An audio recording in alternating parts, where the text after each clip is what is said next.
예, 우리가 오늘 사무엘하죠. 사무엘하 7장 8절로 12절까지 한번 읽어보도록 하겠습니다. 8절로 12절 말씀 5절만 한번 천천히 읽어보도록 하겠습니다. 시작. 그러므로 이제 내 종 다윗에게 이와 같이 말하라. 만군의 여호와께서 이와 같이 말씀하시기를 내가 너를 목장 곧 양을 따르는 데에서 데려다가 내 백성 이스라엘의 주권자로 삼고 내가 가는 모든 곳에서 멸하였은즉 내가 너와 함께 있어 내 모든 원수를 내 앞에서 멸하였은즉 땅에서 위대한 자들의 이름같이 내 이름을 위대하게 만들어 주리라. 내가 또 내 백성 이스라엘을 위하여 한 곳을 정하여 그를 심고 그를 거주하게 하고 다시 옮기지 못하게 하며 악한 종류로 전과 같이 그들을 해하지 못하게 하여 전에 내가 사사에게 명령하여 내 백성 이스라엘을 다스리던 때와 같이 아니하게 하고 너를 모든 원수들에게서 벗어나 편히 쉬게 하리라. 여호와가 또 내게 이르노니 여호와가 너를 위하여 집을 짓고 내 수완이 차서 내 조상들과 함께 누울 때에 내가 내 몸에서 날 내 씨를 내 뒤에 세워 그의 나라를 견고하게 하리라. 네, 이제 우리가 앞으로 오늘까지 해서 한 3주, 4주 이렇게 더 볼 것 같습니다. 그래서 이 다윗 언약에 대해서 오늘 우리가 왜 성전 건축 하지 말라 그랬냐? 그러니까 우리가 봤을 때는 다윗이 되게 위대한 왕이잖아요. 그죠? 우리가 전에 사무엘서를 봤을 때 전에도 다윗이 예수 그리스도를 예표하는 사람이었잖아요. 그죠? 근데 성전을 건축하려면 이런 사람이 건축해야 될 거 아니에요. 그죠? 근데 왜 건축을 못하게 했죠? 혹시 여러분 아세요?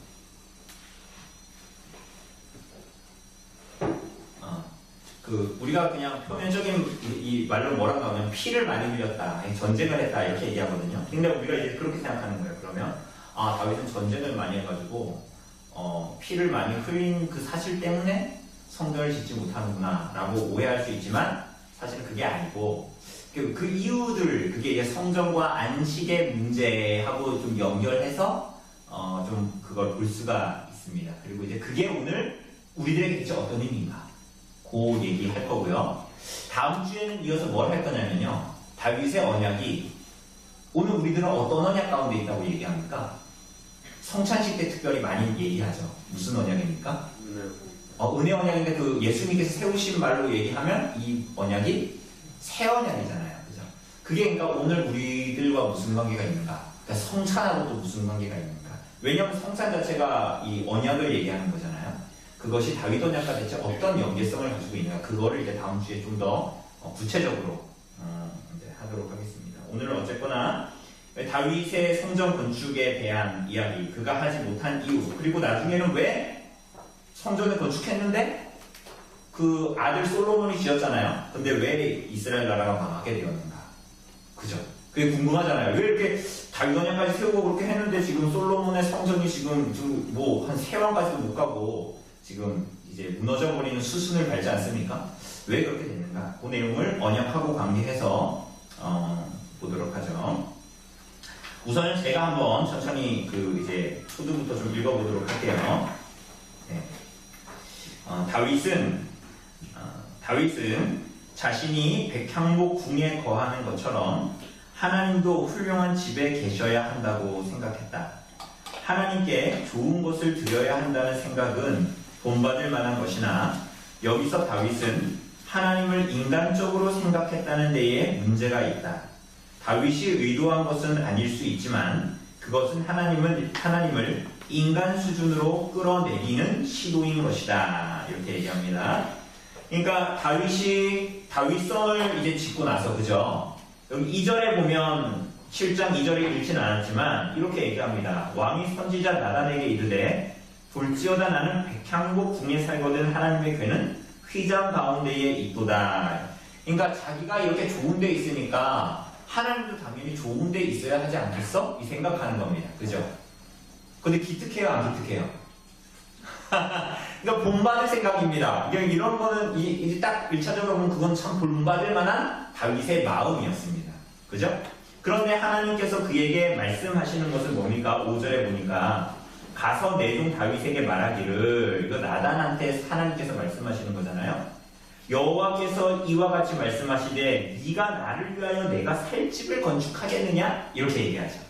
이렇게 말씀하시죠, 하나님께서. 그러니까 다윗의 어떤 인간적인 어떤 의도, 그 마음은 참 그래 좋은 이 발로라고 시작할 수 있지만, 이러한 의도는 하나님을 인간 수준으로 끌어내리려는 어떤 시도라는 거예요. 그러니까 내가 좋은 궁에 사니까 하나님도 좋은 궁에 살아야지. 약간 이런 것이. 이게 어디서 나타났습니까? 지난번에 봤던 그 법궤를 가지고 오는 그때에 벌어진 사건이 바로 이 다윗이 법궤를 가지고 오려고 했지만 그것을 굉장히 인간적으로 생각하고 대했던, 그래서 다윗이 법궤를 실을 때도 어떻게 했습니까? 어디다 실었어요?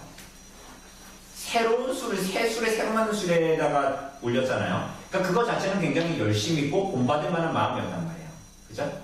그러나 그가 굉장히 하나님을 인간적인 생각과 수준으로 생각하고 대했던 뭐 그런 내용들을 이야기할 수가 있습니다. 그 생각 자체는 굉장히 본받을 만하죠. 네. 예, 이어서 우리 김 집사님도 읽어주세요. 그런데 다윗에게 성전 건축이 허락되지 않은 이유가 무엇일까? 우리는 앞에서 성전과 안식의 밀접한 관계가 있다는 것을 보았다.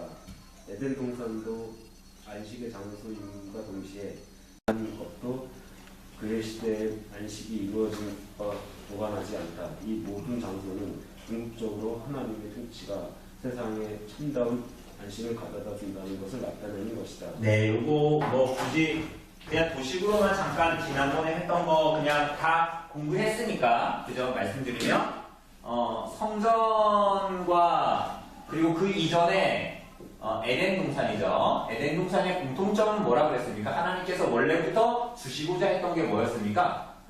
안식이었습니다. 그리고 여기에 누가 있는 거예요? 다윗이 있고 여기에서 누가 있는 거예요? 아담이 있죠. 근데 이들이 다 누구라고 그랬습니까? 이들이 통치자라기보다는 뭐라고 그랬어요? 대리 통치를 하는, 그러니까 왕이라고 해서 자기 마음대로 그렇게 하는 것이 아니라 대리 통치자다.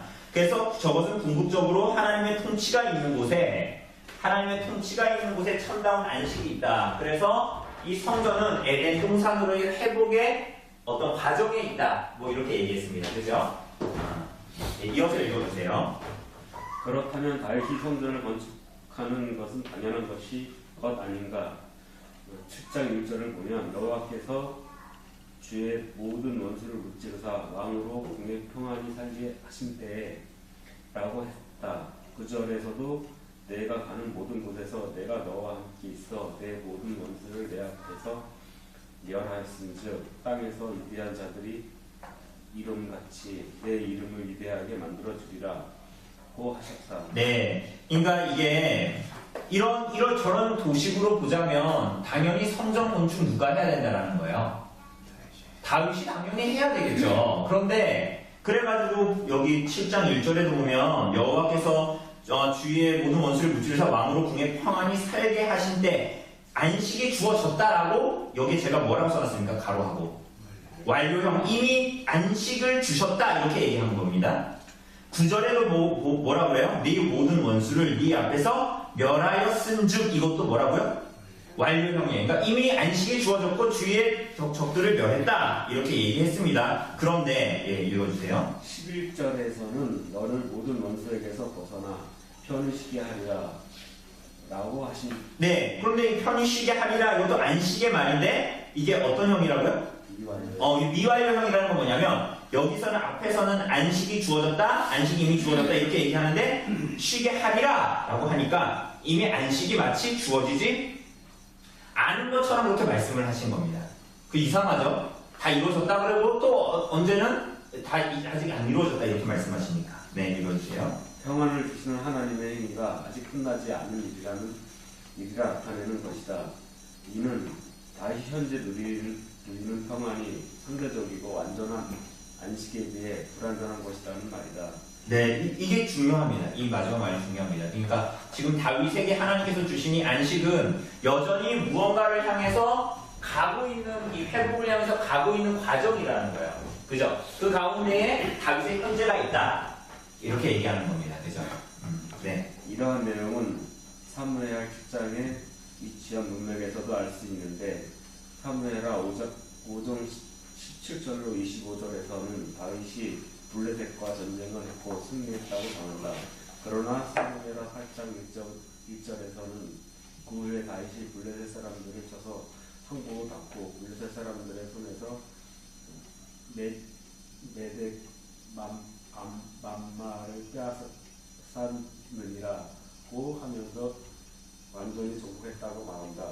또한 메덱 맘파는 블레셋 5대 도시 중 하나인 가드의 별명인데 주석가들은 이 도시가 블레셋의 여러 도시들 가운데 어머니 위치에 있는 도시를 가리키는 문이라고 설명한다. 또한 사무엘하 8장은 다윗의 다른 정복 활동에 대해서 말하는데 다윗이 블레셋을 포함해 모두 8나라를 정복한 것으로 말한다. 네, 그러니까 이게 무슨 얘기냐 하면 7장이 이렇게 안식을 줬다. 근데 안식을 이제 편식에 안식을 주겠다. 안식을 줬다. 안식을 줄 것이다. 이렇게 말씀을 하고 있는데 이 7장의 문맥에서 보면 그 전이었던 5장에서는 블레셋이 계속 쳐들어왔는데 계속 다윗이 어떻게 했습니까? 승리했죠. 그런데 이제 이후에 7장 이후에 나오는 8장에서는 메덱 암마를 빼앗으니라고 하면서 완전히 정복했다라고 이야기한다라는 거예요. 그죠? 그러니까 이것은 뭔가 더 이루어야 할 무언가가 있다. 특별히 여기에 보면 메덱 암마라는 곳이 있죠. 그죠? 그런데 여기 역대상 18장에 보면 가드. 우리가 전에 사무엘하 볼 때 그 사무엘상 볼 때 다윗이 도망가잖아요. 근데 이 가드와 아기스한테 도망가죠. 근데 이 가드라는 곳에 또 다른 이름이 뭐라 그랬어요? 메덱 암마래요. 메덱 암마. 메덱 암마인데 여기서 암마가 뭐냐면요.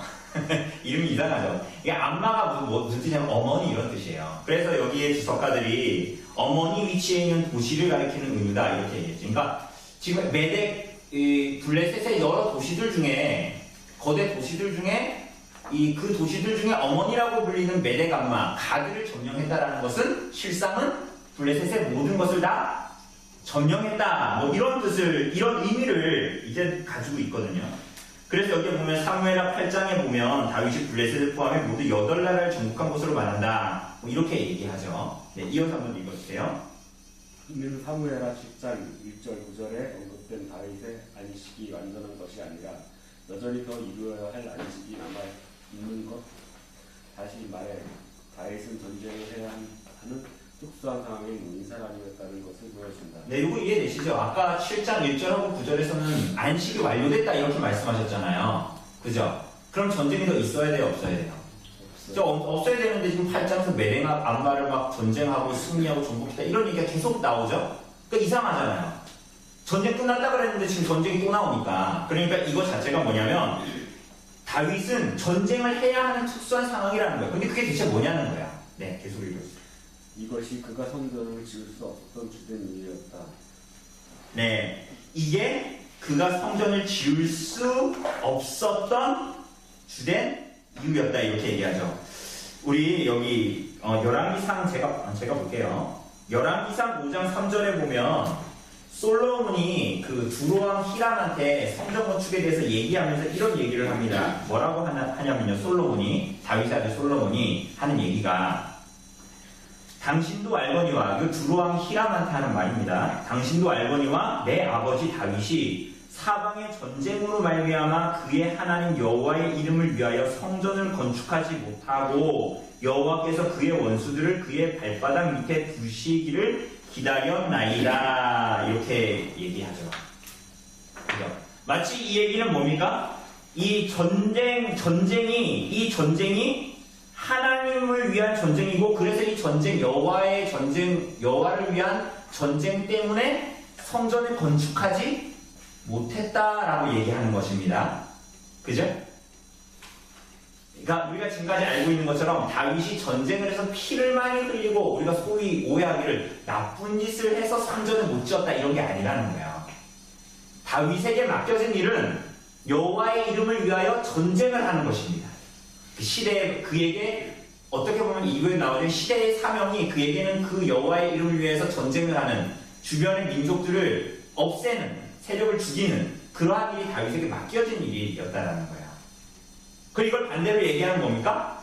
성전을 건축하는 일은 다윗이 아니라 솔로몬에게 맡겨진 거라는 거예요. 근데 그 이유가 있어요. 그 이유가. 네. 계속 한번 주사님 읽어주실래요? 역대상 22장 7절로 10절을 읽어보면 자칫 다윗의 전쟁을 부정적으로 평가하여 오해하기 쉽다. 그 오해와 다르게 다윗이 전쟁을 한 것은 하나님의 뜻이고 하나님께서는 다윗으로 하여금 전쟁을 하게 하셨고 직접 전쟁을 이끄셨다. 네, 그러니까 뭐 피를 흘렸으니까 이제 너가 성전을 못 지을 것이다. 뭐 이런 식으로 말씀하시는 거 말이죠. 그러니까 이거 가지고 오해한단 말이죠. 그러나 우리들이 지금까지 다른 거 다 둘째치고 골리앗과의 싸움, 블레셋과의 싸움, 다른 이방과의 싸움 그런 거 다 얘기할 때 누가 그 전쟁을 했다고 그랬어요? 누가 그 전쟁을 했다고 그랬습니까? 왜 다윗이 엄청난 전술과 힘이 세고 막 그래가지고 이겼다고 그랬습니까? 그죠? 그 하나님께서 다 도우시고 이기하셨다고 계속 얘기하잖아요. 그죠? 그러니까 다윗이 피를 흘렸기, 피 자체를 흘렸기 때문에 그런 것이 아니다라는 얘기를 하는 겁니다. 네. 그렇다면 다윗이 성전을 짓지 못하게 된 이유로 전쟁에서 흘린 피가 언급되는 이유가 무엇일까? 전쟁과 피는 다윗의 문제가 아니라 그가 처한 시대적 특성을 가리킨다는 것을 기억해야 한다. 그러한 전쟁과 피 흘림이 진행한 일이나 다윗은 부득이하게 전쟁하고 피를 흘려야 하는 시대에 속한 사람이었다. 그래서 평화와 안식의 시대에 속한 성전 건축은 그에게 주어진 임무가 아니었으며 그것은 그 땅에 안전한 안식이 이루어진 시대, 곧 솔로몬의 시대에 가능한 일이었다. 네. 그러니까 그 땅에 완전한 안식이 이루어지는 것은 누구의 시대에 주어진 거예요? 그러니까 솔로몬 시대였다는 거예요. 그래서 솔로몬의 이름의 뜻이 뭐냐면 히브리어로 왜 우리 그 이스라엘 사람이나 이런 사람들 인사할 때 샬롬 이렇게 인사하거든요. 샬롬 평화에서 이 시작되는 그 어근에서 나타나는 이름이 바로 이 솔로몬이란 이름입니다. 비슷하죠? 솔로몬, 샬롬 비슷하죠, 그죠? 그러니까 그에게는 이 안식의 때 하나님께서 드디어 안식을 주시마 했던 그때가 솔로몬의 때였다라는 것을 얘기합니다. 네. 민수기 10장 35절로 36절을 이렇게 기록한다. 걔가 떠날 때에는 모세가 말하되 여호와여 일어나사 주의 대적들을 흩으시고 주를 미워하는 자가 주 앞에서 도망하게 하소서 하였고 걔가 쉴 때에는 말하되 여호와여 이스라엘 종족들로 돌아오소서 하였더라. 이 말씀에 의하면 걔가 움직일 때에는 전쟁을 할 때이며 걔가 쉴 때에는 평화할 때이다. 전쟁의 시대의 용사들은 항상 정투태세를 갖추고 있어야지 집에서 평안히 쉬고 있으면 안 된다. 이런 의미에서 하나님에게도 전쟁 때의 이동에 편리한 장막에 머물러야 했던 것이다. 전쟁의 때가 끝나면 비로소 더 이상 이동이 필요 없게 되고 성전에서 안식을 얻는다. 네, 이렇게 됩니다. 그러니까 이후에도 우리가 나타나지만 여기 민수기에 보면 괴가 떠날 때에는 이제 전쟁을 하는 때입니다. 괴가 전쟁에 앞장서 나가니까, 그죠? 그런데 괴가 쉴 때는 평화가 있는 때잖아요, 그죠? 그러니까 괴가 이 한마디로 솔로몬의 성전에 안착하여 있을 때는 그야말로 이제 안식이 주어지는 때라는 거예요, 그 땅에. 그런데 이제 그 안식이 오기 전까지 뭘 해야 될까요? 안식이 오려면 어떻게 해야 돼요? 그 주변에서 안식하지 못하게 하는 세력들을 없애야 되는 거잖아요. 근데 그 일이 누구한테 맡겨진 거예요? 다윗에게 맡겨진 거예요. 그래서 괴는 쉴 수가 없는 거예요. 괴가 성전에 들어갈 수 없는 거예요. 그러나 그 모든 대적들이 멸해지고 그때야 그 땅에 안식이 왔을 때에 민수기의 말씀처럼 괴가 쉬게 되는 거예요. 그래서 성전에 들어가게 되는 것입니다. 네, 이어서 우리 승리 형제 한번 읽어주세요. 여기에서 시대마다 교회에 주어진 역할과 사명이 다르다는 것을 알게 된다. 모세는 광야에서 이스라엘 백성들을 인도하였고 여호수아는 그들을 가나안 땅에서 정착시키는 역할을 했다. 다윗은 정복 전쟁을 완수하여 왕국의 기초를 놓았고 솔로몬은 다윗이 이룩한 평화의 토대 위에 성전을 건축하여 신정 국가의 이상을 구현했다. 여기 재밌죠? 모세는 어떤 소명을 가졌어요? 모세는 가나안 땅에 들어가는 사명이 아니었습니다. 그죠? 여기 본문에 보면 뭐라 그래요? 광야에서 이스라엘 백성들을 인도하는 게 그의 사명이었어요. 맞죠? 그래서 모세는 들어갈 수 없었죠? 그죠? 이게 사실 구속사적인 의미도 있습니다. 모세가 그때 화내가지고 못 들어갔죠? 그죠? 치지 말라 근데 쳤잖아요, 반석을. 그래서 못 들어가잖아요. 근데 그게 사실은 구속사적인 의미가 있어요. 들어가면 안 돼요, 모세는.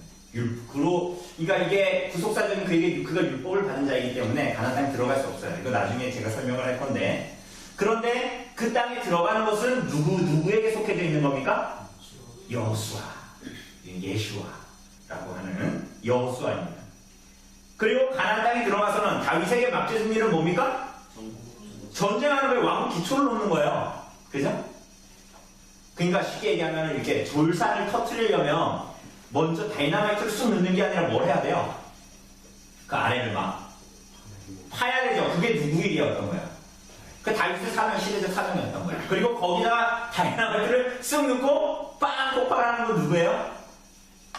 비유하자면 솔로몬이었던 거예요. 그래서 그 솔로몬은 뭐합니까? 다윗이 이룩한 평화의 토대 위에 성전을 건축하고 신정국가의 이상을 드려 발현하는 것입니다. 그죠? 모세와 여호수아, 다윗과 솔로몬 이렇게 이제 대조시켜서 볼 수 있는 겁니다. 네.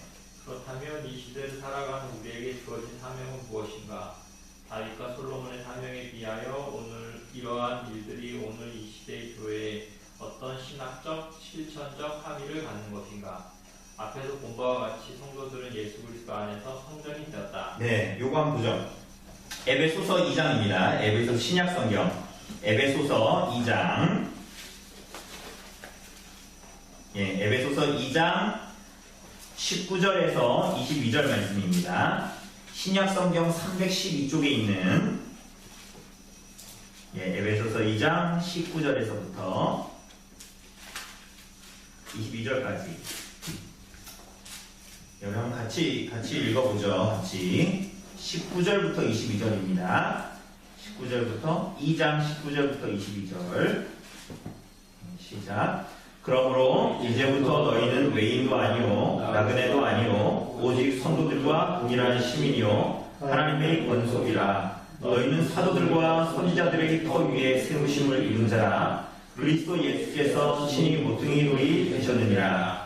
그의 안에서 건물마다 서로 연결하여 주 안에서 성전이 되어가고 너희도 성령 안에서 하나님이 거하실 초소가 되기 위하여 그리스도 예수 안에서 함께 지어져 가느니라. 네, 이렇게 얘기하죠. 네, 한번 계속 읽어주세요. 21절의 건물마다에서 건물은 에베소 교회의 각 성도들을 가리킨다. 그런데 각각의 성전들이 그리스도 안에서 서로 연결되어 하나의 큰 성전이 된다. 이는 곧 지역교회를 말하는 것이고 각 지역교회들이 하나의 보편적인 큰 성전을 이룬다는 것이다. 그렇게 성도들에게 주어진 사명은 모호하지 않다. 성도들 각자가 하나님이 거하시는 성전으로서의 모습을 갖추는 것이 그들에게 주어진 최고의 사명이다. 성전이 어떤 곳인가? 하나님이 계시는 거룩한 장소이다. 그렇기에 성도들이 성전의 모습을 갖춘다는 것은 그들이 거룩해진다는 것이다. 네, 요거 이해되십니까? 그죠? 성도들은 예수 그리스도 안에서 성전이 되었죠. 그죠? 이제 성령께서 우리 안에 거하시는 성전이 되었는데 이러한 성도들이 서로 그리스도 안에서 연결되어서 이야기하는 이 큰 성전이 되어진다. 이렇게 이제 에베소서가 이야기하고 있습니다. 그죠? 그렇기 때문에 우리들이 이 땅에서 이후에도 나오지만 주어지는 사명은 뭐예요?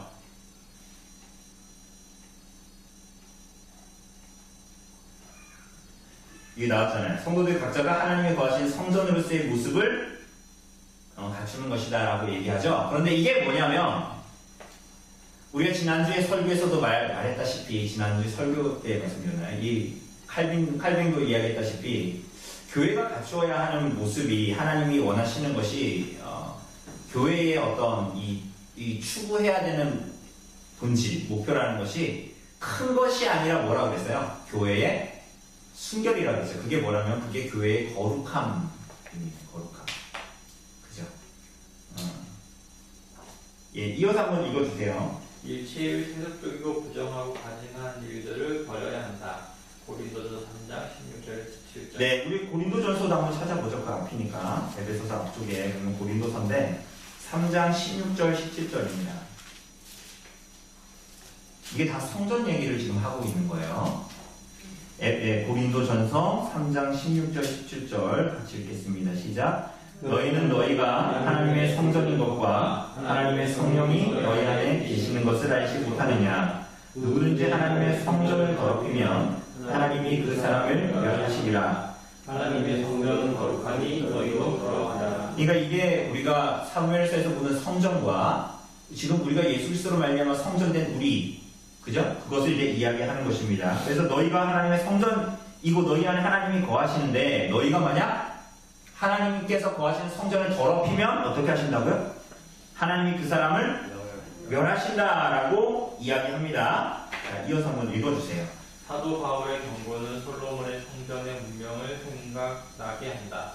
솔로몬이 하나님의 뜻 가운데 성전을 건축했으나 시간이 지나면서 문제가 생겼다. 성전이 탐욕을 억제하고 우상 숭배를 몰아내는 순기능을 하기보다 오히려 도적들을 비유하고 우상 숭배를 몰아내는 역기능을 했다.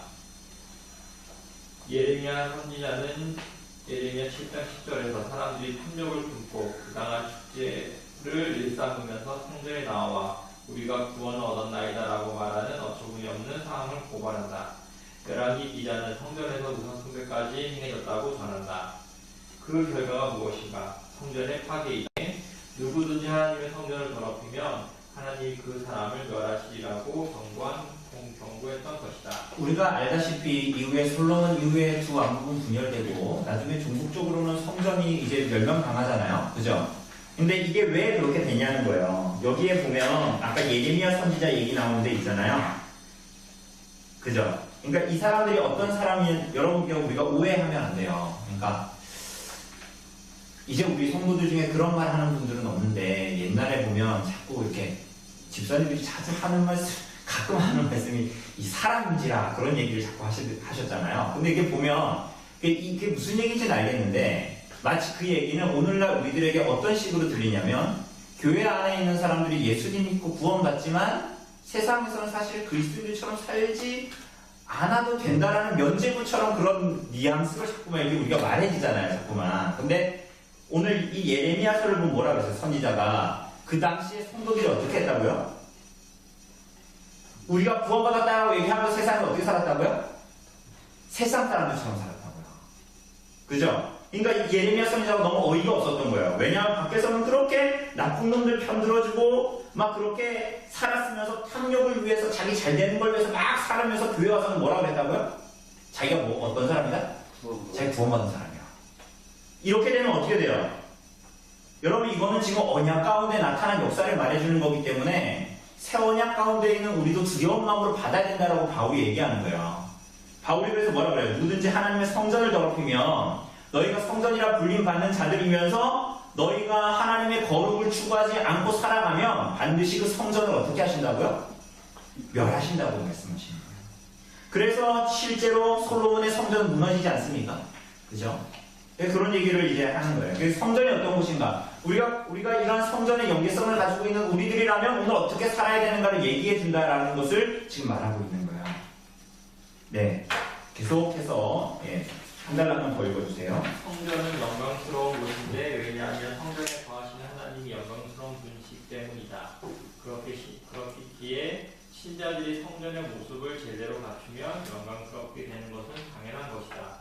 구약의 성막 및 성전에 관한 말씀이 이것을 가르친다.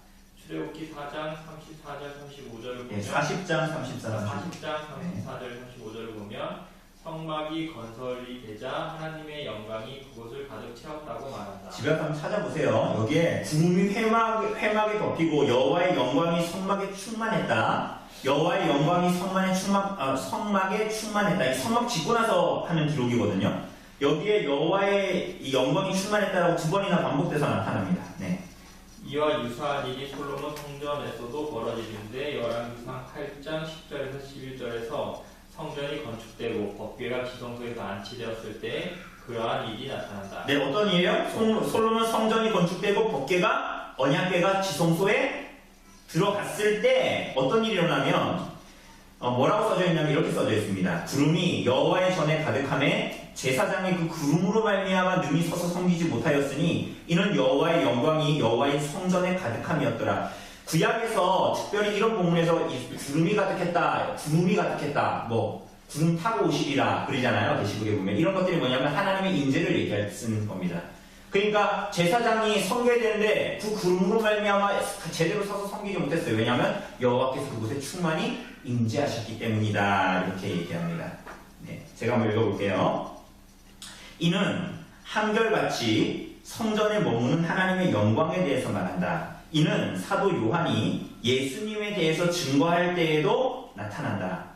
요한복음 1장 14절 뭡니까? 여러분 아세요? 요한복음 1장 14절.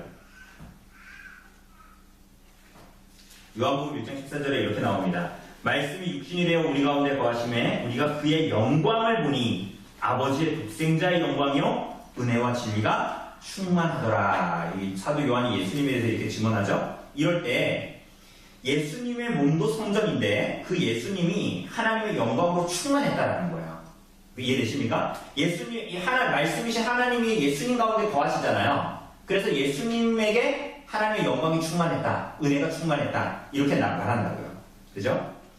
이것은 무엇을 의미하는가? 구약의 성전이 하나님의 영광으로 충만했던 것, 아까 봤죠? 출애굽기나 이런 데에서 열왕기상이나 충만했던 것과 하나로 연결되어 성전의 본체이신 예수님 또한 하나님의 영광으로 충만했다는 것이다.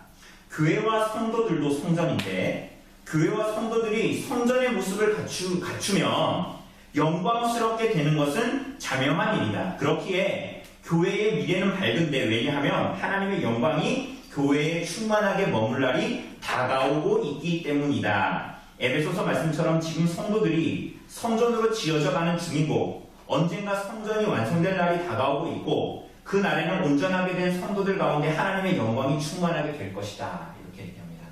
그러니까 여기서 이 단락에서 하는 얘기가 뭐냐면요. 성전의 의미, 그래서 이것을 완성시키실 분이 누구다? 하나님이시고 그래서 우리는 성전으로 오늘도 우린 이미 성전 됐지만 성전으로 지어져 가고 있잖아요. 에베소서의 말씀대로 이해하면 지어져 가고 있는데 여러분 그게 완전해요? 안 완전해요? 잘 완전해 보이지가 않잖아요. 그죠? 근데 그래도 그러함에도 불구하고 우리는 절망하거나 낙심하지 않아도 돼요. 왜 그렇습니까? 이것을 궁극적으로 완성해 나가실 분이 누구기 때문에? 하나님이 완성시키실 거기 때문에 궁극적으로 우리들의 미래는 밝아요? 어두워요? 궁극적으로 우리들의 미래는 밝아요? 어두워요? 밝은 거예요. 거기에 그러니까 소망이 있는 거예요. 그러니까 거기에 소망을 두고 우리가 하나님의 말씀에 순응하여 거룩하고 하나님 앞에 순결하게 힘쓰는 과정을 나아가는 거예요. 그 과정으로. 그런데 이스라엘 백성들이 이제 우리가 차후에 보겠지만 거기서 계속 실패하는 거예요.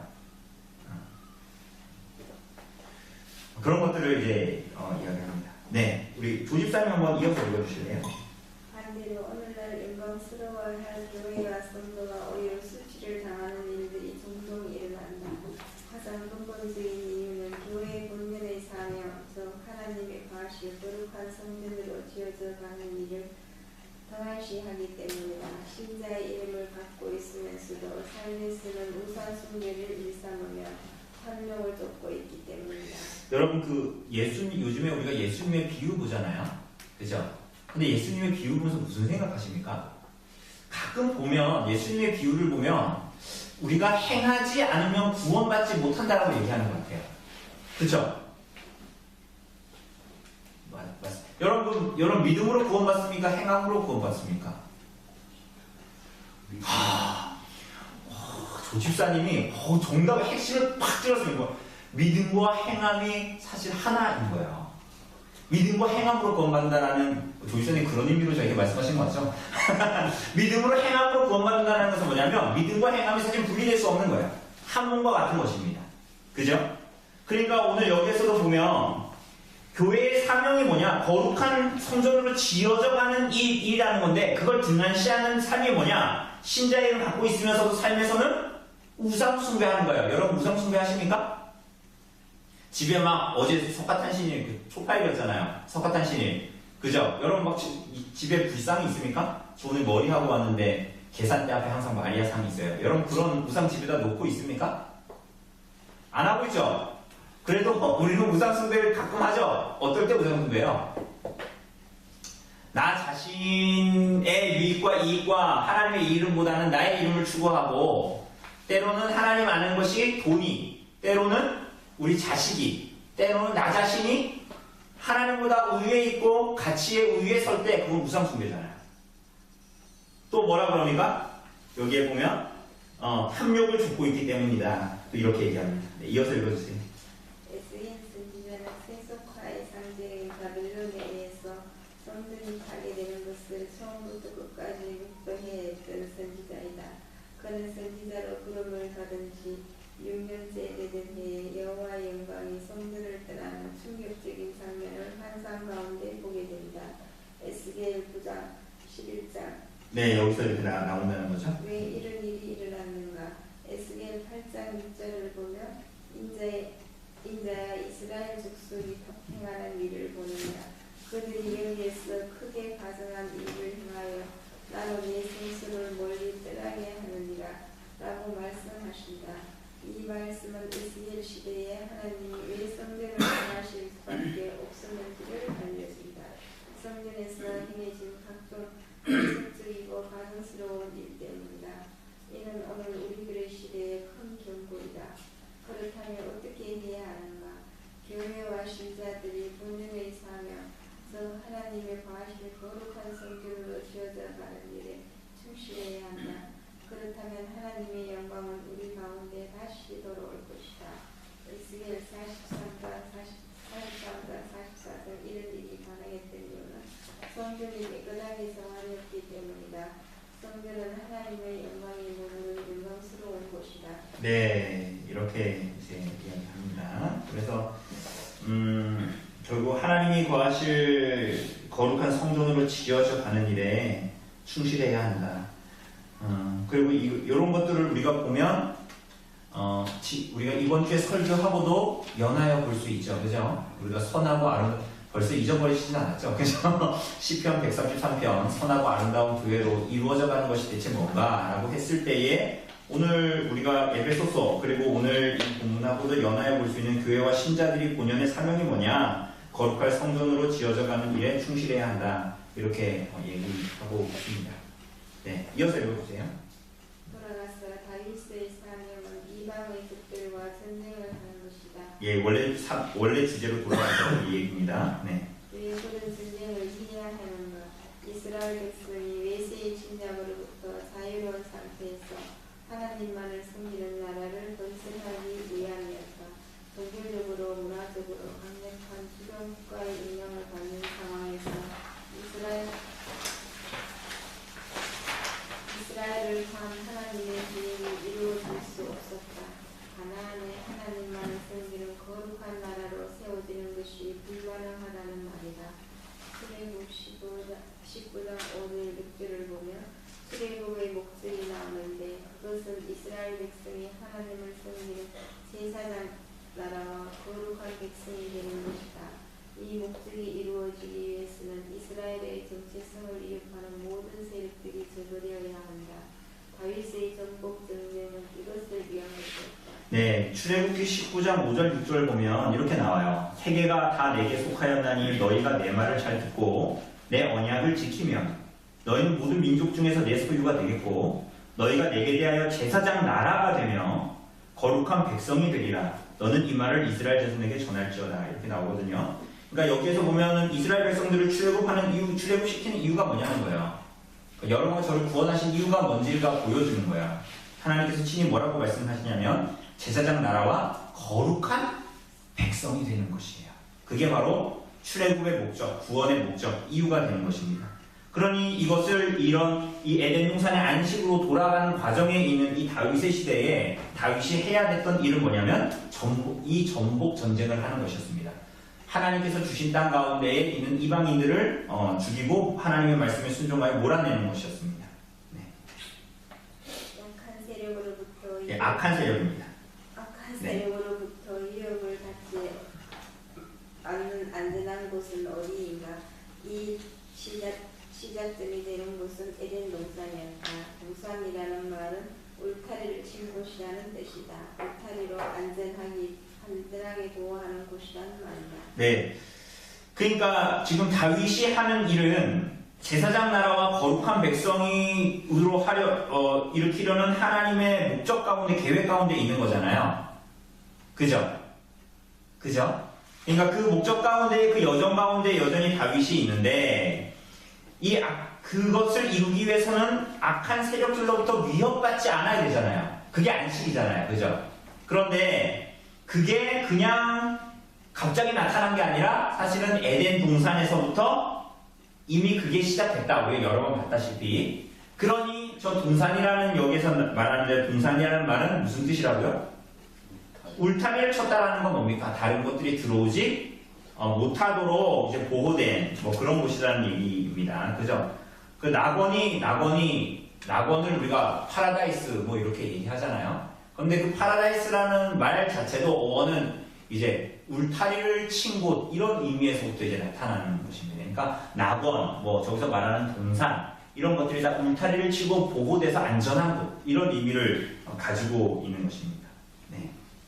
다윗이 전복 전쟁을 한 이유는 이스라엘 백성을 에덴 동산과 같이 안전한 곳에 거하도록 하기 위해서였다. 이로부터 에덴 동산에서 출발한 하나님의 계획이 다윗 왕국으로부터 이어져 가고 있는 것이다. 네, 그러니까 하나님이 그냥 그 땅을 차지하게 하려고 막 잔인하게 죽이고 그런 유의 전쟁이 아니라는 것을 지금 이 언약의 사상 안에서 보면은 그 이제 확연히 이제 나타나게 되는 것입니다. 그죠? 네, 우리 김 집사님 한번 이어서 읽어주실래요? 이렇게 보면 다윗이라는 인물에 대한 이해도 확대된다. 타락 이후 하나님은 잃어버린 에덴의 회복을 할 구원자를 약속하신다. 네, 이게 뭐예요? 이게 이제 처음에 타락한 이후에 하나님이 에덴을 회복할 구원자를 약속하시죠. 구원자를 약속하십니다. 그게 원복음이죠. 창세기 3장 15절에 보면 원복음이 나타나는데 원시복음이라고 얘기하죠. 그죠? 이렇게 얘기합니다. 내가 너로 여자와 원수가 되게 하고, 이거 누구한테 얘기하는 거예요? 하나님이? 사탄한테 얘기하는 겁니다. 내가 너로 여자와 원수가 되게 하고 내 후손도 여자의 후손과 원수가 되게 하려니 여자의 후손은 내 머리를 상하게 할 것이요 너는 그의 발꿈치를 상하게 할 것이니라 하시고, 이게 이제 원시복음입니다. 가장 처음 계시된 복음이라는 거예요. 네. 여인의 후손이 등장하여 인류의 적인 사탄을 물리치고 인류에게 에덴의 복을 회복한다. 우리는 다윗이 본문에 나오는 여인의 후손, 곧 약속된 구원자의 가년에 속한다는 것을 알게 된다. 왜냐하면 여인의 후손에서 후손이라는 말이 원래 시라는 단어를 번역한 것인데 이것이 다윗과 관련해서도 사용되기 때문이다. 네. 네, 계속 읽으세요. 사무엘하 10장 12절을 보면 내 몸에서 날 시에서 시가 동일한 단어이다. 창세기 3장 15절에서 예언된 여인의 후손이 다윗 왕가의 계보에 속한 인물임을 암시하고 그가 수행한 정복 전쟁은 구원론적인 의미를 갖는 것이다. 하나님의 백성을 하나님께서 적대적인 세력에서 구원해내는 것이 다윗이 수행한 정복 전쟁의 참된 용이었다는 것이다. 네, 자 보세요. 원시복음에서 여자의 후손이라고 그랬잖아요. 근데 그 후손이라는 말이 뭐라고요? 이 째라라는 단어거든요. 히브리어로. 근데 이 단어를 사무엘하 7장 12절에서 우리가 읽은 7장 12절에 이렇게 나오거든요. 내 수완이 차서 네 조상들과 함께 누울 때에 누울 때에 내가 네 몸에서 날 내 씨를 내 뒤에 두어 그의 나라를 경고하게 한다라고 할 때 이 내 몸에서 난 씨가 원시복음에 나타난 여자의 후손 그 씨와 째라라는 단어와 동일한 단어를 일부러 사용한다는 거예요. 왜 그렇게 사용하냐는 거예요. 그게 뭐냐면 여인의 창세기 3장 15절에 예언된 여인의 후손, 여인의 씨가 다윗 왕가의 계보에 속한 인물이다. 그가 누구예요? 예수님이죠. 그죠? 그리고 그가 수행한 정복 전쟁은 당연히 구원론적인 의미를 갖게 되는 거예요. 그런데 이거를 다시 역으로 얘기해보면 다윗의 정복 전쟁이 바로 그 여자의 후손인 그 실체가 오시기 전까지 그것을 나타내는 전쟁이라는 거예요. 이해되시죠? 이해되십니까? 그죠? 그 전쟁이, 이거 왜냐하면 똑같은 것을 얘기하고 있기 때문에 이 다윗이 하는 전쟁은 그 여자의 씨가 본질적으로 와서 하는 일과 똑같을 거라는 걸 얘기하는 거예요. 그래서 그렇기 때문에 다윗의 이 전쟁은 그냥 내가 이 땅 차지할 거야 해서 사람들을 죽이려고 하는 그런 전쟁의 유가 아니라는 것을 말하고 있다. 이렇게 얘기합니다. 네. 그래서 그가 이스라엘 왕은 그저 정복자라기보다는 구원자에 가깝다. 사무엘상 9장 16절로 17절을 보면 왕의 기능은 두 가지로 요약되는데 구원과 통치이다. 구원을 위해서 왕에게 필요한 자질은 전쟁을 수행할 능력이고 통치를 위해서 필요한 자질은 지혜일 것이다.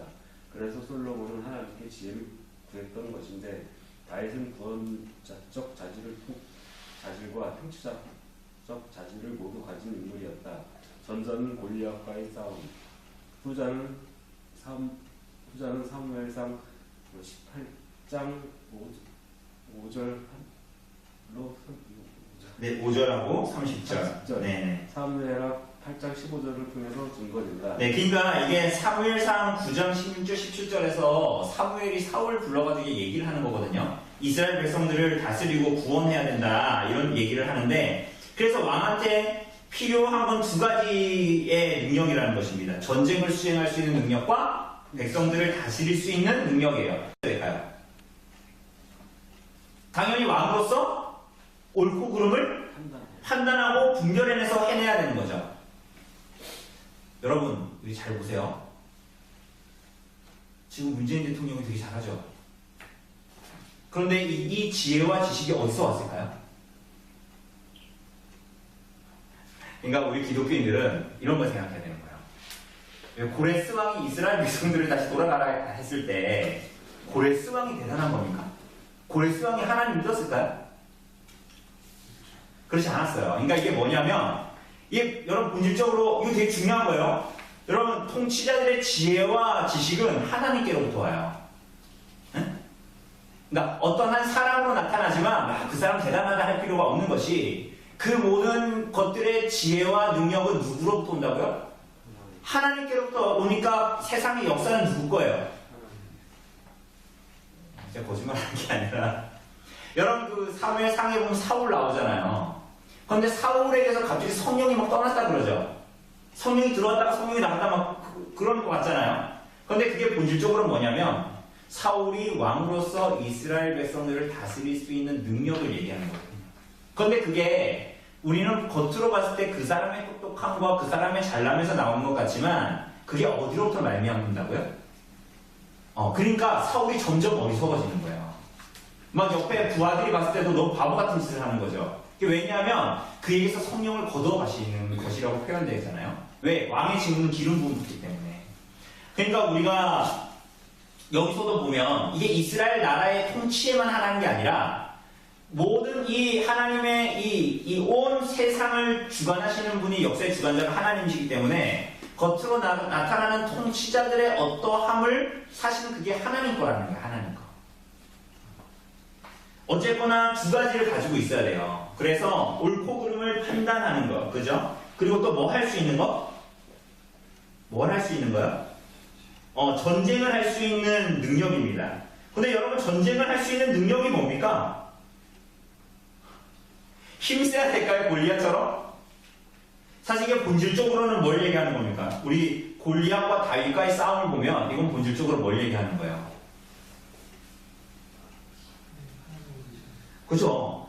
군사적인 수완 이런 게 아니에요. 내가 칼이 더 좋고 총이 더 세고 이런 게 행비를 가지고 이런 게 아니라 하나님의 뜻을 알고 하나님을 향한 믿음을 가지고 순종하는가 안 하는가가 사실은 근본적인 문제인 겁니다.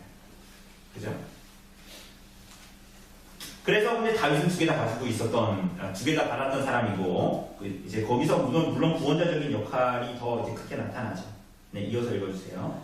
그렇다면 다윗이 구원자의 역할을 완벽하게 수행했다면 가나안 땅의 에덴 동산과 같이 되어야 하지 않을까? 네, 이 질문이 중요해요. 그럼 정말 이런 완벽한 사람이었다면, 정말 원래 에덴에서 있었던 저게 다윗 시대에 나타나기 위해서는 뭐 해야 돼요? 그가 당연히 성전도 짓고 막 이렇게 해야 되는 거 아닙니까? 여기서 보면 구원자의 역할을 이렇게 수행했으면 가나안 땅이 이스라엘 백성들이 들어갔던 가나안 땅이 에덴 동산처럼 되어야 되지 않겠습니까? 그렇죠? 그렇지 않습니까? 그런데 어떻습니까? 그러나 솔로몬은 시대가 채 지나가기도 전에 나라가 분열되고 마침내 멸망한다. 왜 그렇게 되었을까? 왕하 17장 7절로 8절을 보면 이스라엘 백성이 이방 백성들과 같이 되고 말았다고 한다. 더 나아가서 열왕기하 21장 9절을 보면 과거에는 이방 민족이 하나님의 적이었는데 이제는 이스라엘 백성이 하나님의 적이 되었다고 말한다. 이런 일이 벌어지는 거예요. 그러니까 나중에 한번 보세요. 이거 찾아서 보시면 이방 민족이 하나님 적이었는데 가나안 사람들이었는데 이 하나님을 믿는 자들이 하나님의 영광을 가리는 자들이 돼서 하나님께서 물리쳐야 하는 적들이 되어버린 상황들이 되는 거야. 거룩함을 버리고 자신을 음란하게 섬기고, 그 음란하게 섬긴다는 게 여러분들 이상하게 생각하시면 안 됩니다. 그냥 우상 숭배하고 그게 하나님을 좇지 않고 내 마음대로 하면서 살아가는 거예요. 그러니까 하나님의 말씀에 의지해 살아가는 게 아니라 쉽게 형대로 살아가는 게 아니라 내 마음대로 살아가는 게 바로 우상 숭배예요. 그래 이스라엘 백성들이 그래서 이 하나님의 적과 같이 되었다는 그런 얘기입니다. 탐욕을 쫓아 살아가고 가난한 자들을 돌아보지 않고 약자들을 괴롭히고, 그죠? 우리가 초두에 얘기한 것처럼 정치인을 뽑는데 당장 우리 마을에 나한테 좋은 거 해준다는 돈을 뿌린다는 사람을 선택하고, 이게 다 이런 내용이에요. 그죠? 왜냐하면 우리들은 그렇게 생각하잖아요. 당장 나한테 이익되는 걸 자꾸 생각하잖아요. 근데 그게 뭐냐면 우상숭배와 탐욕이라는 거예요. 그렇게 얘기하는 거예요 지금. 예, 읽어주세요. 이는 다윗의 구원이 온전한 구원이 아니었음을 말한다. 다윗의 구원이 필요하긴 했으나 여러모로 한계가 있는 구원이었다. 무엇보다도 그것은 이스라엘 백성들 안에 내재해 있는 이방적인 요소들을 그려낼 수 있는 그런 차원의 구원이었다. 결국 외부적인 적들의 정복만이 아니라 내면에서부터 이방화시키는 근본적인 적들의 정복이 이루어져야 하는 것이다. 그런데 그러한 일들이 어떻게 가능할까? 네, 자 보십시오. 다윗의 구원은 완전한 구원이 아니었습니다. 그죠? 그죠? 그리고 우리가 이 하나님의 구속의 경륜에서 봤을 때 외부적인 것들을 다 제한다고 해서 내가 하나님께 온전히 순종하거나 막 그렇게 되어지는 것이 기다 아니다? 아니다. 그러니까 여기서 내면에서부터 이방시키는 근본, 그러니까 우리 안에 죄가 문제라는 거예요. 결국은 우리가 참으로 안식하지 못하는 이유가 뭐냐? 죄라는 거예요. 죄. 우리 안에 있는 하나님을 향한 불순종과 그 죄성이 문제라는 거예요. 근본적인 문제. 네, 이어서 읽어주세요. 그 정복이 어떻게 이루어질까? 고린도전서 1장 18절을 보면 이렇게 기록한다. 십자가의 도가 멸망하는 자들에게는 미련한 것이요 구원을 받는 우리에게는 하나님의 능력이라. 십자가를 통해 인간을 내면으로부터 하나님의 적이 되게 하는 그 악의 세력을 정복할 수 있다. 십자가를 지신 예수님이 인간의 참된 구원자라는 말이다. 구원자 다윗이 할 수 있었던 일을 진정한 구원자 예수께서 이루셨다는 것이다. 네, 창세기 3장 15절에 나타나는 여자의 후손, 여자의 씨로 오시는 분이 본질적으로 하시는 일은 마태복음 1장 21절에 나온 것처럼 예수님의 이름이 뭐라고 그랬어요? 자기 백성을 저희 죄에서 구원할 자라는 거야. 이게 본질적인 구원, 참된 구원이라는 것을 이야기하고 있는 것입니다. 그걸 예수님께서 이루셨다. 구원자 다윗이 할 수 없는 것. 왕인 다윗이 할 수 없었던 것을 참된 구원자, 참된 왕이신 예수님이 하시는 것을 그림자처럼 보여준다. 이렇게 얘기합니다. 네, 승민 형제 읽어주세요. 예수님의 죽으심으로 내면으로부터 하나님의 적으로 돌아설 수 있는 하나님의 백성이 죽는 일이 일어났다. 그래서 하나님의 백성이 그들 안에 있는 적으로부터 구원받는 근본적인 구원 사건이 일어나게 된다. 네, 첫 문장 이해되세요? 제가 좀 줄이느라고. 예수님의 죽으심 때문에 우리 안에 내면으로부터 하나님의 적으로 돌아설 수 있는 하나님 백성이 죽는 일이 일어났다.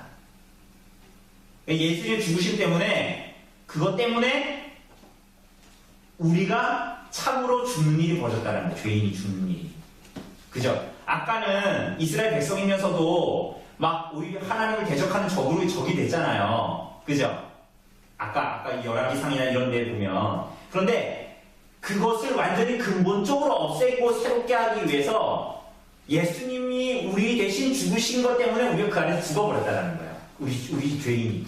이해되시죠? 우리가 이해하는 거잖아요. 그거는 우리가 복음의 내용에서. 네. 로마서 6장 3절을 보면 무릇 그리스도 예수와 합하여 세례를 받은 우리는 그의 죽으심과 합하여 세례를 받은 줄을 알지 못하느냐고 반문한다. 네, 바울의 얘기는 뭡니까? 우리가 예수님과 함께 어떻게 됐다라는 거야? 죽었다. 이렇게 얘기하는 겁니다. 네.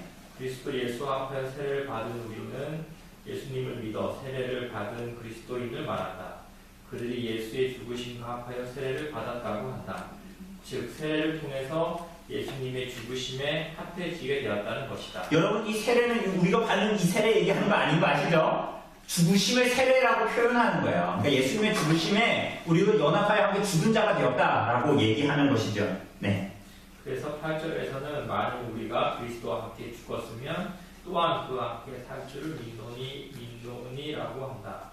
이와 같이 예수님은 하나님의 백성을 그 내면으로부터 위협하는 근본적인 악의 세력을 완전히 정복하였다. 그렇다면 다윗이 수행했던 정복전쟁, 다윗이 수행했던 구원자로서의 사명은 오늘 우리들에게 어떤 의미를 갖는가? 그저 실패로 끝난 과거의 일인가? 네. 그러니까 그저 과거에 그럼 예수님이 그렇게 했으면 다윗은 사실 쓸데없는 짓 한 거네? 그게 아니다 이 얘기하는 거예요. 네. 그 의미. 네. 아니다. 다윗이 그 일을 하지 않았다면 이스라엘의 나라도 생겨나지 않았을 것이고 이에 외부의 적만이 아니라 내부의 적, 인간을 내면으로부터 하나님의 적이 되게 만든 세력의 정복이 필요했다는 사실조차 나타나지 않았을 것이다. 네, 이 마지막 문장은 정말 우리들의 문제가 뭐였는지 이 구약의 역사가 없었으면 우리는 깨닫지 못하게 됐을 것이다. 이렇게 얘기하는 겁니다. 그런 의미에서 다윗의 정복 전쟁은 장차 있을 더 완전한 정복 전쟁을 지기하는 것. 예수 그리스도께서 이루실 더 완전한 구원을 내다보게 만드는 예표적인 성격을 갖는 것이었다. 네, 다윗의 정복 전쟁은 그래서 장차 있을 더 완전한 정복 전쟁을 지시하는 것이고 예수 그리스도께서 이루실 더 완전한 구원을 내다보게 하는 예표적인 성격을 가지고 있는 게 블레셋을 없애기도 하고 다른 이방 민족들을 없애는 전쟁의 모습이라는 거야. 그러니까 우리가 여러분 이러한 이해가 없으면 자꾸 여기에 나오는 전쟁들 보면서 무슨 생각할까요? 그냥 우리가 한국 역사 보는 것처럼 자꾸 그렇게 보는 거예요. 근데 그게 아니라는 거예요. 구속사적인 의미를 가지고 있다는 것입니다. 네. 이처럼 다윗의 정복 전쟁은 예수님의 정복 전쟁을 그림자처럼 예시한다. 그런데 이 예수님의 정복 전쟁은 지금도 계속된다. 이 말은 십자가의 대속사역이 불완전하거나 불충분하다는 말이 아니다. 문제는 세상이 아직 예수님의 권세 아래 무릎을 꿇지 않았다는 데 있다. 세상은 여전히 하나님을 인정하지 않고 하나님의 뜻에 굴복하지도 않고 하나님께 반역한다. 예수님은 이미 성공적으로 이루어진 구원 사건의 근거에서 지금도 정복 전쟁을 수행하고 계신다. 십자가에서 이루어진 구원은 우주적이자 종말적인 사건이다. 그것은 모든 시대 모든 하나님의 백성들을 포괄하여 그들의 적들을 결정적으로 정복한 큰일이었다. 네, 그러니까 이 영적인 의미들이 있고 예수님께서는 지금도 이 구속자로서의 전쟁을 하는 거예요. 어떻게? 누구든지 복음을 듣고 하나님께로 나아오게 하는 이 일들을 지금도 하시는 거예요. 그 이후에 나타나겠지만, 이후에 이 문장이 나오겠지만 여러분과 제가 성도가 됐죠. 그런데 여러분과 저는 하나님 예수님께서 지금 다윗처럼 해가시는 정복 전쟁의 전리품이에요. 전리품이 뭡니까? 전쟁하고 나서 이겨서 갖게 된 전리품이. 그러니까 비유하자면 예수님께서 사탄에게 이미 승리하셨지만 사탄의 남은 전투까지도 완전히 멸하시고 거기서 가지고 온 전리품이 누구라고요? 여러분과 저라는 거 표현합니다. 그죠? 그러니까 지금도 예수님이 이 전쟁을 하고 계신 거예요. 그래서 여러분과 저는 예수님의 군사로서 그 전쟁에 참여하게 되는 것입니다. 그러니까 전도해 이렇게 되는 게 아니라 그 의미를 우리가 알아야, 복음을 전하는 의미를 바르게 알아야 그것을 할 수 있는 거예요. 제가 읽어볼게요. 사도 바울은 에베소 교인들을 향해서 하나님께서 예수 그리스도를 통하여 이루신 구속의 능력에 대해서 말한다. 십자가에서 이루신 구원의 효력을 무기로 삼아서 예수님은 지금도 정복 전쟁을 펼치신다. 다른 말로 하면 복음으로서 세상을 정복해가는 복음의 정복 전쟁을 펼치고 계신다. 이는 사도행전에서 잘 나타난다. 사도행전에서 막 이렇게 그 명절에 모인 사람들이 막 있었잖아요. 그죠? 그래서 막 방언으로 막 얘기하니까 뭐라 그래요? 저 사람 술 취했다 그러는데 거기에 수많은 디아스포라 헬라인들이 유대인들이 막 와가지고 그걸 듣고, 그리고 베드로가 우리가 술 취한 것이 아니다 라고 설교하니까 3,000명이 돌아오게 되죠. 그러니까 그 내용에서도 잘 나타난다는 거예요. 복음으로서 세상을 정복해 간다는 거죠. 이게 무슨 일 때문에 벌어졌습니까? 그 일이 오순절 성령 감동 때문에 있었습니다. 그러니까 지금도 이 일을 행하신다는 거예요. 이 기록은 사도행전의 이 기록은 우리들에게 다윗의 역사를 그대로 상기시킨다. 사무엘하 5장과 8장에서 다윗이 블레셋을 비롯한 주변 민족들을 정복하고 그들로부터 조공을 받는 위대한 정복자가 되었다는 사실은 예수 그리스도께서 복음으로서 세상을 정복해가고 있다는 것이다. 따라서 다윗의 정복 전쟁은 예수 그리스도의 재림 때까지 복음으로 말미암아 이루어지는 복음의 전쟁을 예시한다.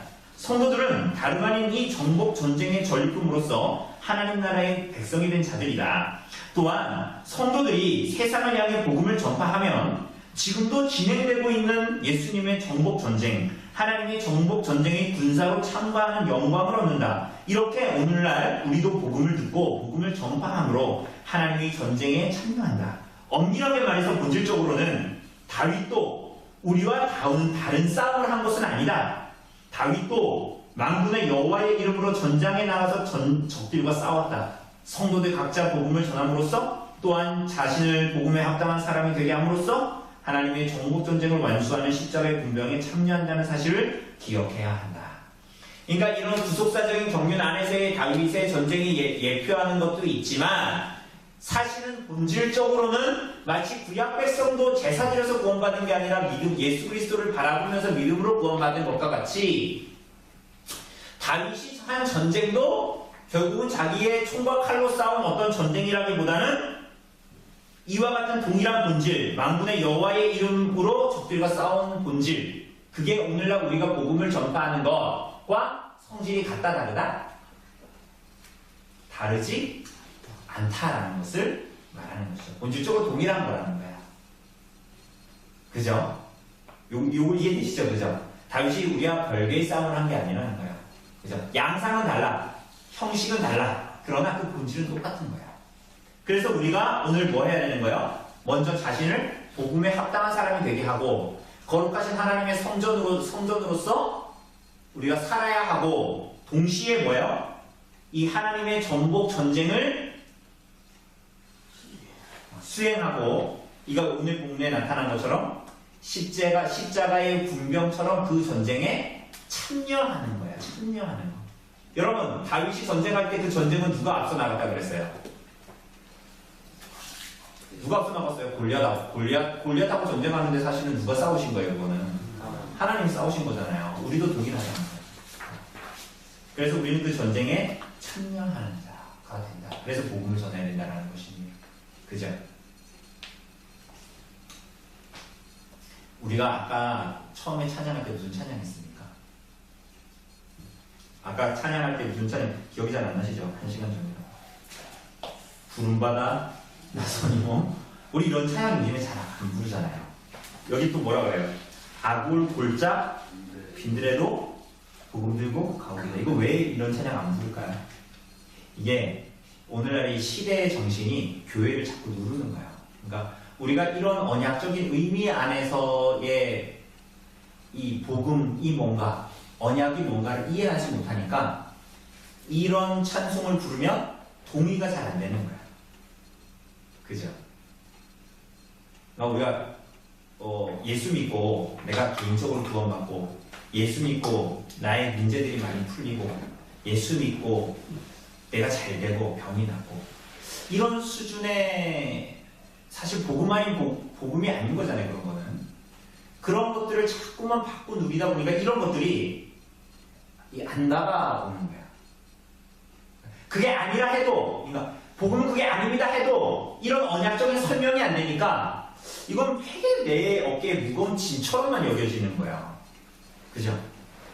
그런데 우리가 이 다윗의 언약으로 말미암은 우리들이 받고 있는 지금 언약, 우리가 성전이라는 것, 우리가 교회라는 것을 의미하고 이걸 봤을 때 이거는 의무라기보다는 앞서 나가는 전쟁에 우리가 참여하는 거고 이미 승리한 전쟁에 참여하는 거라는 것을 보여주고 있는 것이고 예수님이 지금도 전쟁하고 있다는 거. 그죠? 사실 그 전쟁은 이길까 질까가 결과가 안 나온 전쟁이 아니라 이미 승리한 전쟁 가운데 우리가 참여한다는 거. 근데 그게 다윗의 전쟁과 다르지 않다는 거. 우리가 그것을 이해해야 되는 거. 그럴 때는 이 찬양을 부를 때에 다른 의미가 되겠죠. 그죠? 예, 우리가 긴 시간 이렇게 좀 읽어봤고요. 우리가 다음 주에는 아까 초두에 얘기했다시피 이 언약의 의미가 새 언약 안에서 우리들에게 어떤 새 언약과의 깊은 연계성, 그래서 새 언약을 좀 많이 둘러볼 건데 그 새 언약과의 어떤 긴밀한 의미를 가지고 있는가 그 내용들을 좀 다루도록 하겠습니다. 혹시 질문 있으세요?